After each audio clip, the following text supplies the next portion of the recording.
Jangan bikin doa yang egois sekali. Kan kita ada dalam sebuah persekutuan. Ada konsekuensi yang harus kita terima sebagai bagian dari sejumlah keputusan yang kita ambil masa lalu hari ini.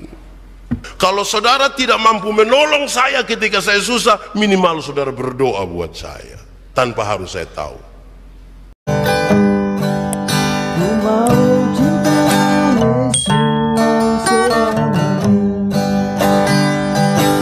Bapak Ibu Saudara-saudara, hari ini tema yang ditetapkan oleh Majelis Node Gemit adalah gereja yang berdoa. Dengan pembacaan terambil dari pertama Timotius pasal 2 ayat 1 sampai ayat yang ke-7. Diharapkan bahwa setelah pemberitaan ini semua orang, paling tidak anggota gereja Masih Injili Timor, dapat menghidupi hidupnya dengan doa dan jemaat dengan doa. Pertama Timotius pasal 2 ayat 1 sampai ayat yang ke-7 mengenai doa jemaat. Pertama-tama aku menasihatkan, naikkanlah permohonan, doa syafaat dan ungkapan syukur untuk semua orang, untuk raja-raja dan untuk semua pembesar, agar kita dapat hidup tenang dan tentram dalam segala kesalehan dan kehormatan. Itulah yang baik dan yang berkenan kepada Allah Juru Selamat kita, yang menghendaki supaya semua orang diselamatkan dan memperoleh pengetahuan akan kebenaran. Karena Allah itu Esa dan Esa pula Dia yang menjadi pengantara antara Allah dan manusia, yaitu manusia Kristus Yesus, yang telah menyerahkan dirinya sebagai tebusan bagi semua manusia. Itu kesaksian pada waktu yang ditentukan. Untuk kesaksian itulah aku telah ditetapkan sebagai pemberita dan rasul. Yang kukatakan ini benar, aku tidak berdusta, dan sebagai pengajar orang-orang bukan Yahudi dalam iman dan kebenaran. Demikian firman Tuhan. Berbahagia setiap orang yang mendengar firman, memelihara dan melakukan dalam hidup setiap hari. Haleluya. Haleluya.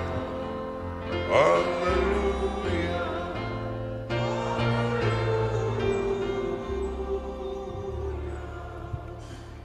Bapak Ibu Saudara-saudara, shalom. Kuat sedikit, shalom. Hari ini kita akan berbicara pemberitaan firman Tuhan tentang doa jemaat. Tapi saya kasih 2 catatan awal dulu. Yang pertama, saudara-saudara, saya ini pilek. Dan karena pilek tadi mau datang saya minum obat pilek. Saudara tahu dia punya efek? Oh tahu mengantuk. Jadi kalau saya omong-omong mulai diam, saudara jangan pikir jangan sampai tema doa jadi bab itu ada berdoa. Atau jangan sampai saudara yang tutup mata.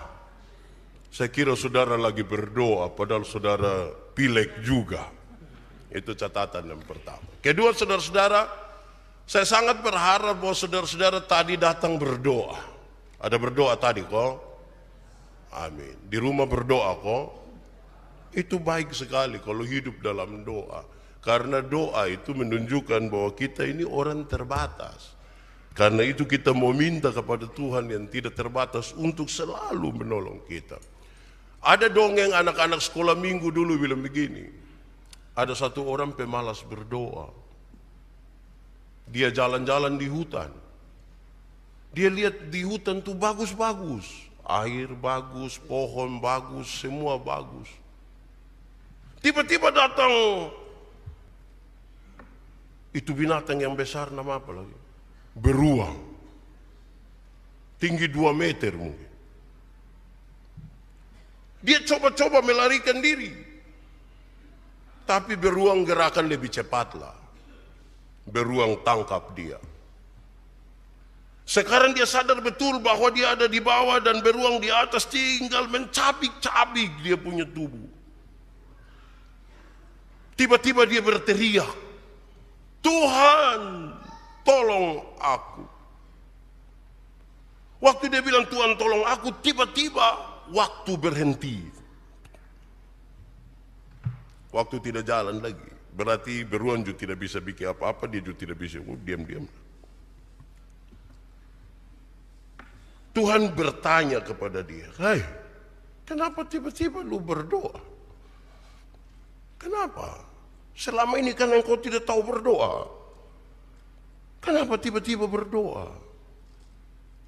Hai Tuhan, saya sementara dalam kesulitan ini. Ini antara hidup dan mati ini Tuhan. Tapi saya lihat engkau malas berdoa dan tidak pedulikan saya ini selama ini. Memangnya saya harus jawab engkau kok? Lantas ini orang bilang begini, "Ya Tuhan, memang supaya jangan terlihat terlalu munafik lah, sudah Tuhan tidak usah buat saya tiba-tiba beriman juga tidak apa-apalah. Biarlah saya mati tidak apa-apa Tuhan. Tapi sebelum kematian ini saya minta kepada Tuhan, tolong buat supaya ini beruang, ini beriman. Kalau saya sudah tidak beriman tidak apa-apalah, tapi minimal ini beruang beriman Tuhan bilang baiklah kalau begitu. Terus waktu bergulir kembali seperti biasa. Jadilah beruang ini tidak makan dia. Beruang itu hanya sekedar menjilat-jilat, terus beruang tutup mata sedikit. Dan beruang berdoa, "Berkatilah makanan ini Tuhan." Jadilah beruang itu beriman. Matilah dia. Itu pengantarnya. Saudara-saudara, Paulus menasehatkan murid rohani Timotius supaya ajar jemaat itu untuk berdoa. Berdoa juga bagi semua orang. Oke, berdoa bagi kita pun diri itu biasa toh. Tapi berdoa juga untuk semua orang. Saya bayangkan berkali-kali kalau kita berdoa itu kan kita pun doa itu hanya sekedar permintaan untuk diri sendiri. Sedikit di atas itu kita bilang Tuhan terima kasih engkau baik segala macam. Terus lewat dari itu tuh permintaan. 1, 2, 3, 4, 5, 6 sampai 25. Terus bilang ampunilah dosa kami. Dalam nama Yesus kami berdoa. Kadang-kadang belum ampunilah dosa kami kita tambah satu kalimat. Sebenarnya masih banyak hal yang ingin kami pinta. Nah yang tadi 25 itu bukan ada banyak. Tapi sebenarnya kami mau minta lagi. Tapi Tuhan sudah tahu. Dan seterusnya. Nah, lalu Paulus bilang begini. Pertama-tama bilang kepada mereka, kalau engkau berdoa, naikkanlah permohonan, doa syafaat, dan ucapan syukur. Permohonan. Apa itu permohonan? Doa untuk meminta sesuatu, memohonkan sesuatu dari Tuhan. Untuk siapa? Untuk diri sendiri. Permohonan sangat berkaitan dengan doa pribadi. Untuk saya yang berdoa. Terus naikkanlah doa syafaat. Apa itu doa syafaat? Doa untuk orang lain. Berdoa bagi orang lain, untuk janda, duda, balu, yatim piatu, berdoalah bagi mereka. Bukan kebutuhan pribadi kita, namun mencakup kebutuhan orang lain dan kepentingan orang lain, bukan kepentingan kita. Berdoalah. Yang ketiga dia bilang, dan mengucap syukurlah. Mengucap syukurlah bukan saja untuk diri sendiri, tapi mengucap syukurlah bagi para pemerintah, bagi orang-orang besar, orang-orang kecil, dan mengucap syukurlah. Karena kita masih ada, memang tantangan itu ada, memang ada masalah, memang ada kehidupan yang sedikit morat-marit, tapi bersyukurlah kepada Tuhan kalau hari ini kita masih bisa selamat. Kalau hari ini kita masih bisa berjumpa, kalau hari ini kita masih bisa bertemu, bersyukurlah. Saudara-saudara, 3 hal itu kemudian menolong kita untuk memahami bahwa sebelum kita menyampaikan sesuatu yang bersifat umum itu, ingat baik-baik sesuatu tentang diri kita. Saya suka bilang ketika berkhotbah tentang doa Bapa kami, jangan engkau berdiri di persimpangan-persimpangan jalan dan berdoa supaya didengar oleh orang, tapi kalau engkau mau berdoa, masuklah ke dalam kamarmu, tutuplah pintu dan berdoa di sana. Kenapa? Karena doa itu pribadi sekali. Selesaikan dulu kita hubungan dengan Tuhan, dan kemudian berdoalah bagi banyak orang. Berdoalah bagi kepentingan umum. Berdoalah bagi bangsa dan negara ini. Doa. Tapi ingatlah juga ungkapan syukur. Saya kira kalau kita tidak terlalu ingat ungkapan syukur itu bermasalah. Ya ada masalah lah, tapi mengucap syukur itu baik. Kenapa saudara? Tadi malam saya baca satu buku kecil, bukan buku kecil, ada ibu siapa kok yang muat di Facebook. Dia tulis begini, satu saat ada guru ajar matematika di anak murid dong.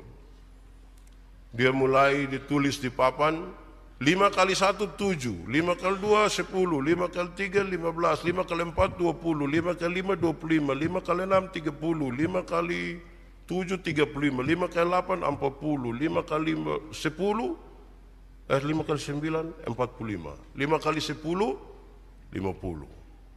Terus pas dia tulis habis, anak-anak dong tertawa semua. Dia bilang, kenapa kamu tertawa? Ibu, 5 kali 1 itu 5, ma ibu tulis 7.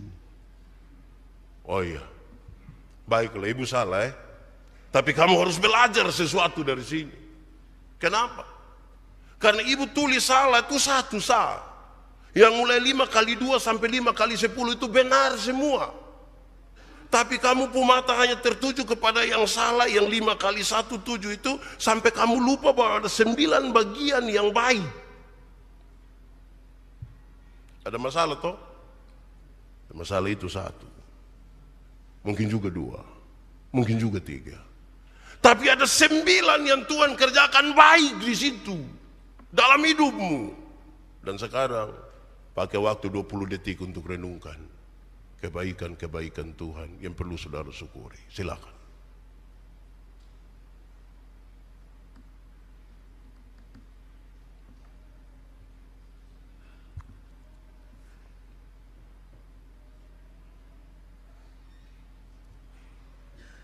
Ada yang mesti disyukuri pasti.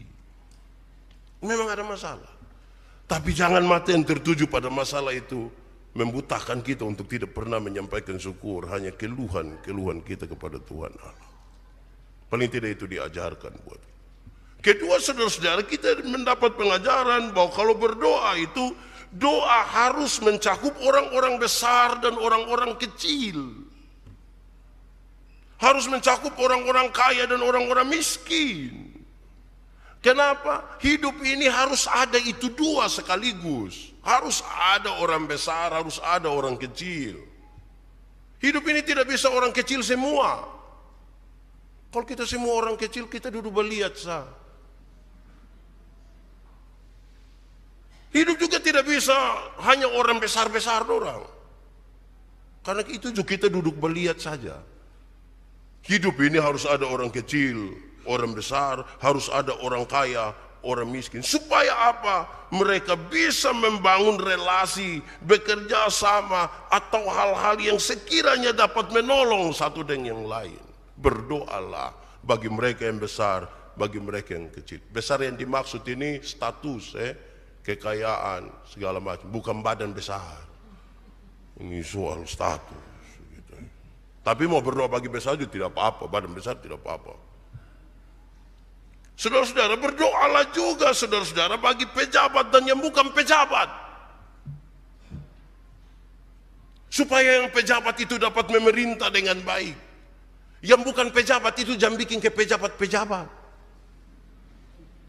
Iya toh? Kalau semua pas di pun tempat itu tidak baik. Kadang-kadang kita ini baru dekat dengan wali kota, kita kira kita yang wali kota. Saya kadang-kadang marah beberapa ibu yang RT dia pun suami, tapi suruh panggil dia ibu RT. Wah, harus berdoa kasih dia itu supaya dia berhenti itu. Yang kepala sekolah dia pun suami, tapi suruh panggil dia ibu Kepsek. Lama-lama dia tanda tangan rapor itu, saudara. Berdoalah supaya kita minimal tahu posisi masing-masing. Kadang-kadang satu hal yang paling masalah di dunia ini adalah hidup yang tidak tahu posisi. Berdoalah, itu menjadi tanggung jawab gereja. Berdoalah bagi para pejabat. Doa itu juga harus mencakup orang Kristen dan bukan Kristen. Doa harus begitu. Doa harus mencakup semuanya. Doa itu adalah sebuah pergumulan bersama, pergumulan gereja, pergumulan untuk bangsa dan negara ini. Kita bertanggung jawab di situ sebagai gereja. Karena itu harusnya berdoa, berdoa bagi semuanya. Saudara-saudara, kemudian pertanyaannya adalah mengapa doa jemaat kemudian menjadi penting? Mengapa gereja yang berdoa itu menjadi penting? Saya catat beberapa hal di sini, saudara, kira-kira 4 atau 5 hal. Yang pertama, saudara, Tuhan Allah itu kudus, suci sekali, dan manusia adalah orang-orang yang berdosa dan tercemar. Tapi Tuhan mengizinkan, Tuhan memperkenankan dirinya untuk dihampiri oleh orang-orang yang berdosa seperti kita. Harusnya ini sebuah kesempatan yang baik. Harusnya ini merupakan sebuah kesempatan yang baik. Tuhan terlalu kudus. Sulit kita temui dia karena kita tercemar oleh dosa. Tapi dia berikan kesempatan memperkenankan kita orang-orang berdosa ini untuk bisa datang kepadanya melalui apa? Doa. Hari Jumat tanggal 7 Sekolah Dian Harapan retret di Soe, dan mereka meminta saya bicara. Salah satu tentang doa. Orang yang malas berdoa itu, saya bilang, orang yang malas berdoa itu adalah orang-orang yang bermasalah dalam hubungannya dengan Tuhan. Signal dia dengan Tuhan, konektivitas dia dengan Tuhan bermasalah sekali.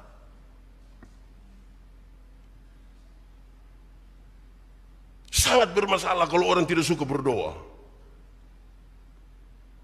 Minimal kalau orang mau berdoa itu kan minimal dia berdoa bagi dirinya sendiri. Tapi kalau dia pada dasarnya tidak suka berdoa, itu berarti konektivitasnya rusak, signalnya bermasalah, berarti dirinya juga menjadi tidak penting dalam tanda petik, apalagi orang lain. Harusnya ini kesempatan yang direbut oleh banyak orang untuk berdoa, karena Tuhan membuka kesempatan itu. Untuk kita yang berdosa boleh datang kepadanya. Harusnya ini kesempatan baik. Doa itu yang kedua, memungkinkan kita ada dalam kehidupan jasmani dan rohani yang tentram. Memungkinkan kita untuk ada dalam kehidupan jasmani dan rohani yang tentram. Sukseskah? Tidak juga. Kaya raya kah? Tidak juga. Kehidupan jasmani dan rohani yang tentram itu adalah kalau doa itu kemudian mengajarkan kita tentang ungkapan syukur, maka sebuah keberanian kita ketika berdoa dan kita bilang, Tuhan, saya terima ini apa adanya. Saya terima. Banyak orang miskin tidak mampu menerima keadaannya yang miskin. Banyak orang yang sudah kaya tidak mampu terima kekayaannya, dan dia mau lebih lagi dari yang itu. Padahal menurut saya untuk jadi dia cukup. Bersyukur untuk sebuah keadaan yang ada. Lalu sukses seperti apa? Saya bicara di mana-mana. Sukses itu ada dua. Satu, sukses yang tampak. Dulu jalan kaki. Sekarang naik oto, Grab.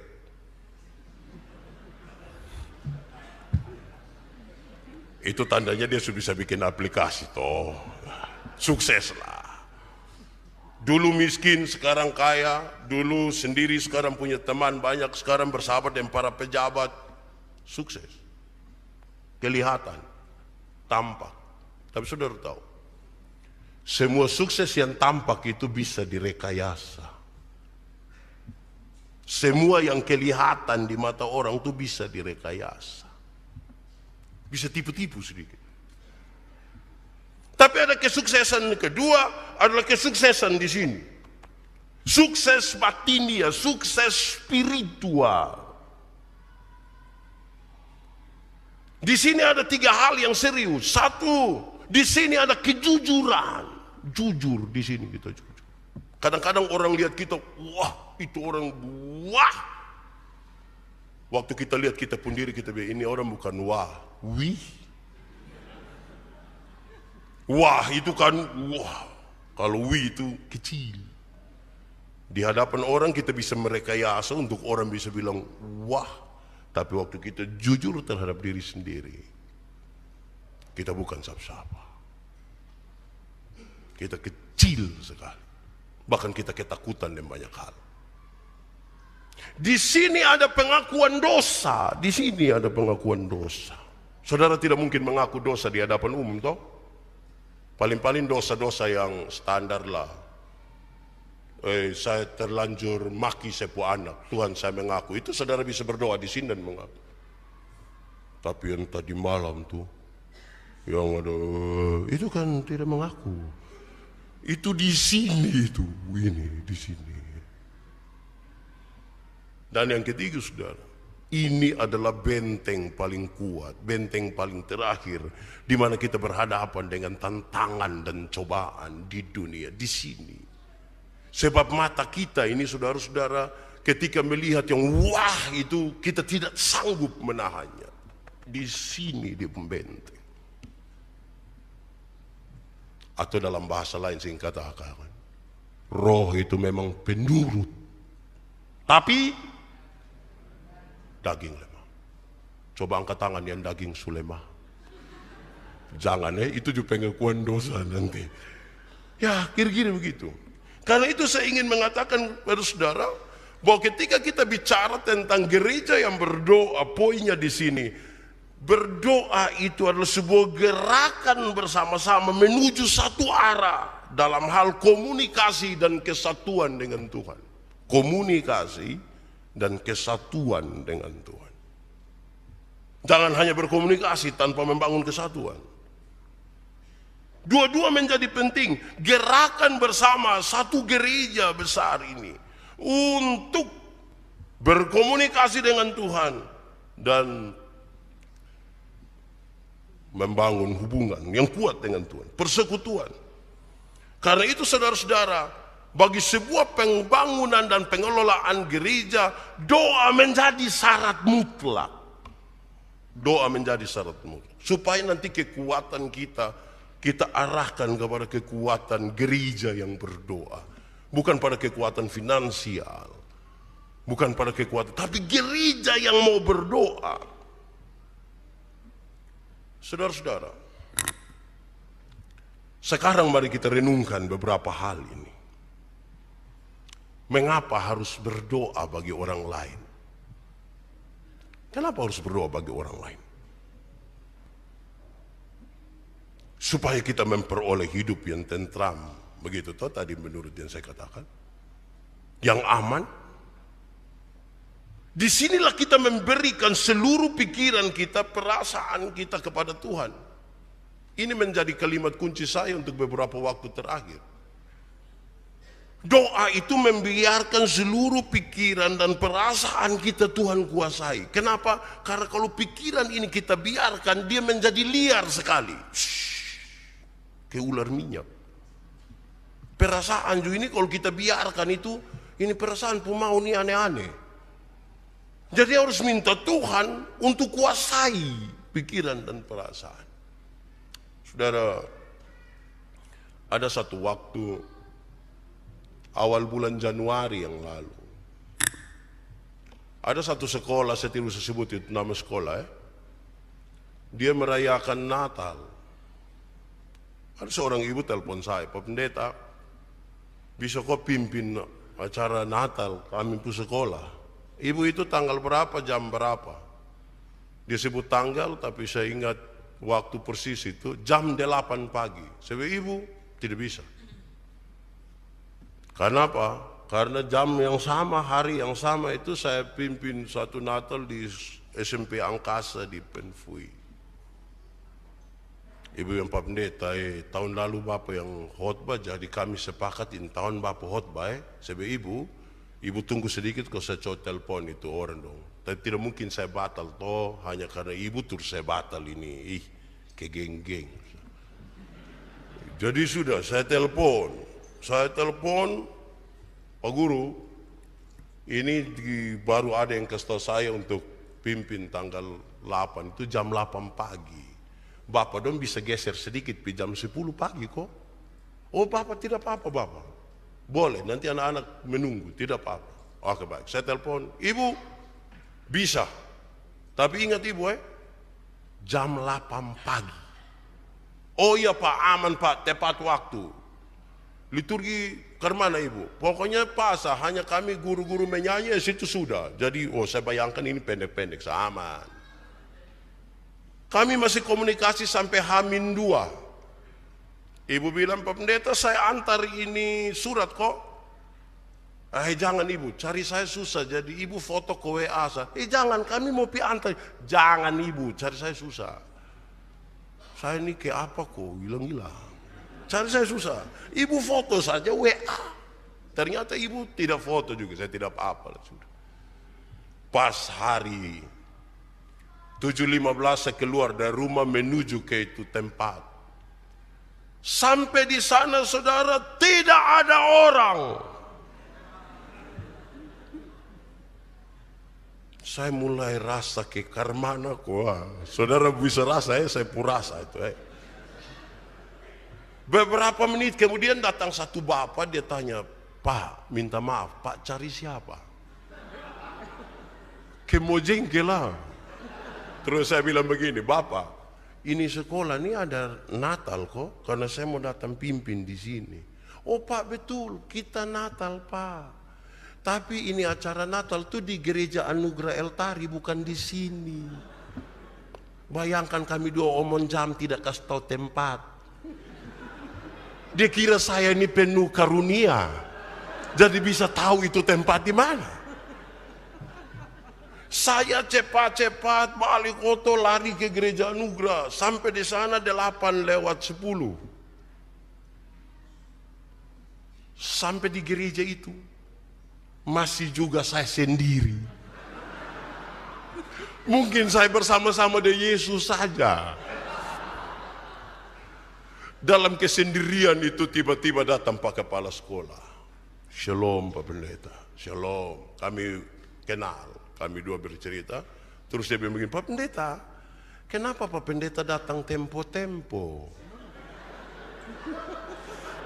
Ke mana kuang? Terus saya bilang, Bapak, ibu yang hubungi saya itu kami sepakat tata sampai terakhir sepakat jam 8 pagi Pak. Aduh Pak Pendeta itu ibu tidak kasih tahu Pak kok. Saya kasih tahu apa? Kami pun kesepakatan itu anak-anak datang jam 8 dan Pak Pendeta serta undangan lain jam 9. Hebat toh. Kurang 5 menit jam 9 atau kurang 10 menit jam 9 itu ibu datang. Dan dia dari belakang saya tidak tahu. Saya duduk lihat-lihat. Begitu tuh tidak mungkin baca Alkitab. Ya saya duduk lihat-lihat HP begini, tiba-tiba ini ibu sampai. Pas sampai dia bilang begini, pasti Bapak Maraveta.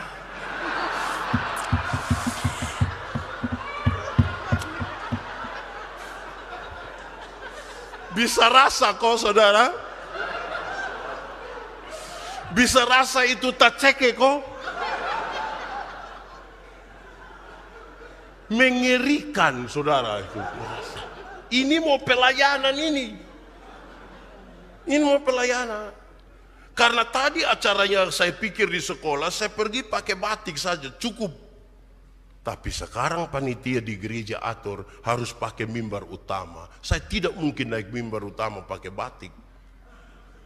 Pulang ame toga itu persoalan besar. Ibu pendeta, yang pendeta di situ ibu, nama pakai dia punya. Ya, tidak mungkin ibu Masalah sudah. Saya pusing ingat saya, oh puji Tuhan. Ternyata waktu pimpin hari Minggu saya tidak kasih turunin toga dari mobil. Oh baik, saya ambil. Kesempatan ini saya masuk di ruang pendeta, saya berdoa. Tuhan, tolong kuasai pikiran dan perasaan saya. Kan ini mau pelayanan. Jangan sampai itu ibu tuh bikin saya. Kan itu saya berdoa, Tuhan tolong kuasai ini pikiran dan perasaan. Saya berharap saudara menangkap sesuatu di sini. Amin kok. Masalah itu ada. Bikin tacike, bikin susah, bikin sedih. Tapi ketika saudara menjadi satu bagian dari gereja yang berdoa, hari ini saudara harus berdoa, Tuhan tolong kuasai pikiran dan perasaan saya. Amin. Ada hal yang buat kita tidak aman.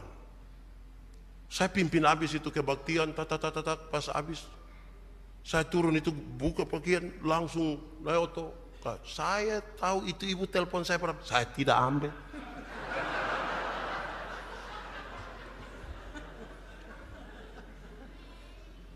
Siang jam 2 dia datang di rumah minta maaf. Saya rasa berdosa sekali. Kenapa? Tapi memang manusia. Itu kata manusia itu yang biasa bikin celaka kita.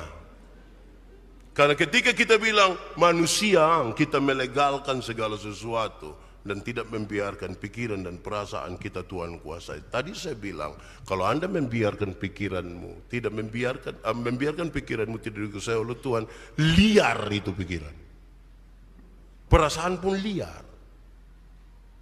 Saya bilang kepada anak-anak muda, kamu harus jaga itu perasaan. Sebab kalau tidak jaga itu perasaan liar. Semua yang bernapas kamu suka habis. Karena itu jaga itu perasaan. Itu pertama. Kedua saudara, kita harus berdoa bagi semua orang karena itu kerinduan Tuhan sebenarnya. Tuhan merindukan semua orang diselamatkan dan memahami kebenaran Tuhan secara sempurna. Saudara tahu, di sini kita belajar bahwa doa itu mengajarkan kita dalam persekutuan gereja supaya kita tidak egois. Supaya kita tidak egois. Ingat-ingat orang lain. Dan itu begitu penting. Tidak boleh egois. Satu pagi saya dan ibu bawa anak-anak mau antar Jonathan ke Air Nona. Terus Dona dan Gian sudahlah siap di Air Nona saja. Baru pulang datang masuk sekolah. Ini anak dong bermain, berlari segala macam. Yesus 6:30 lebih baru sih. Paksa-paksa dong siap habis. Kami rasa pasti terlambat. Terus, oke, mau jalan, berdoa. Dona pun doa tuh menari. Tuhan, sekarang kakak Dona dan adik Gian mau ke sekolah. Tuhan tolong supaya kami bisa sekolah dengan baik. Terus dia koma sedikit, dia lanjut. Tuhan tolong supaya saya jangan terlambat. So habis saya bilang, apa? Jangan terlambat. Kamu yang bermain-bermain mau berdoa supaya tagal engkau orang lain tunggu. Doa macam apa itu? Itu doa terlalu egois. Kita yang bermain-bermain supaya datang terlambat, tapi kita berdoa Tuhan, biar kau guru dong bercerita kau sengaja lupa pukul bel. Bayangkan itu terlalu sekali itu anak pun doa. Saya hampir tanya, siapa yang ajar? Saya takut kalau dijawab, Bapak tuh. Begitu saya takut. Gitu. Jangan bikin doa yang egois sekali. Kan kita ada dalam sebuah persekutuan. Ada konsekuensi yang harus kita terima sebagai bagian dari sejumlah keputusan yang kita ambil masa lalu. Hari ini kita terima di akibat. Bukan menghindar, bukan hapus, tidak, kita terima. Saudara, saya suka pakai contoh ini, saudara tahu, tapi saya mau pakai contoh ini untuk menegaskan lagi. Ada orang tukang minum sopi, merokok, ngerisa, tiba-tiba dia pergi kau periksa di Prodia, ternyata dia punya hati sebelah rusak. Separuh hati telah pergi. Terus dia berdoa, Tuhan, Tuhan minta ampun, Tuhan saya minta ampun. Tuhan kasih ampun kau tidak? Tuhan kasih ampun. Tapi waktu Tuhan kasih ampun, itu separuh hati yang telah pergi itu datang kembali. Dia pipi terus. Jadi ada konsekuensi yang harus kita terima. Karena itu saya mulai poin tadi dengan jaga pikiran, jaga hati, supaya jangan ada konsekuensi yang akan kita terima. Tapi kalau sudah ada konsekuensi, berdoalah supaya kita kuat di situ. Berdoalah supaya kita kuat di situ. Dan orang-orang yang berdoa itu yang akan menikmati kekuatan di tengah-tengah konsekuensi hidup yang dialami sebagai bagian dari pengambilan keputusan di masa lalu. Atau perkara-perkara hari ini yang dialami. Ketiga, kenapa kita mesti berdoa untuk orang lain? Kenapa gereja harus sibuk-sibuk berdoa bagi dunia? Karena kita menjadi bagian dari semua orang dan kita tidak hidup untuk diri sendiri. Kita menjadi bagian dari semua. Saya percaya Kristus. Ada orang di Amerika juga percaya Yesus, toh? Ada orang di Singapura, di Malaysia, di Jakarta, di Niki-Niki, di Sunu, di Menela Petu. Kita menjadi bagian dari semua. Karena itu saya harus berdoa bagi mereka. Kita bukan sekedar masing-masing akan berdiri supaya dia mempertahankan dirinya sendiri kuat di situ, tapi semua orang menjadi bagian. Kalau ada satu orang yang hari ini saudara lihat dia tidak suka,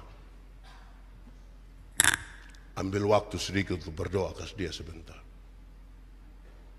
Ada satu orang di sini yang saudara tidak suka kok. Jangan angguk kepala. Nanti habis ini berdoa sedikit buat dia toh. Kan tugas kita begitu. Misalnya kalau saudara tidak suka ada satu orang di muka sini pakai baju hitam. Ya kalau saudara ambil waktu sedikit berdoa ke dia toh. Kan tugas kita nah begitu. Jadi jangan sekedar kita merasa sudahlah engkau Kristen, saya kira tidak. Saya baca satu buku kecil, dia tulis ini kisah, dia bilang satu saat masuk gereja, pendeta berkhotbah, semua ada baik-baik, tapi ada satu dia tidur. Dia tidur sono-sono begitu, terus pendeta tanya begini, yang mau masuk sorga silakan berdiri. Semua berdiri, kecuali yang tidur. Oke, silakan duduk. Pendeta bilang, yang mau masuk neraka silakan berdiri. Rupa-rupanya tadi kan semua lihat dia, ada yang korek, wih, dia tabang. Yang mau masuk neraka silakan berdiri. Dia berdiri. Sadar bahwa dia sendiri berdiri di situ. Pendeta tanya, kenapa engkau sendiri berdiri? Mau masuk neraka? Dia bilang, Bapak, saya berdiri ini kan saya perasaan kalau Bapak berdiri sendiri di situ.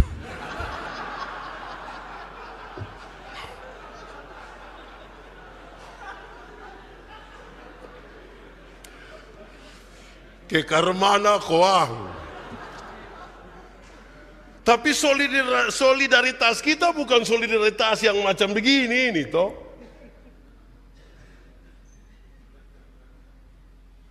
Saya berdoa bagi dia karena saya peduli terhadap dia. Nanti doa habis baru kita ingin melakukan sesuatu bagi dia, ya tidak apa-apalah.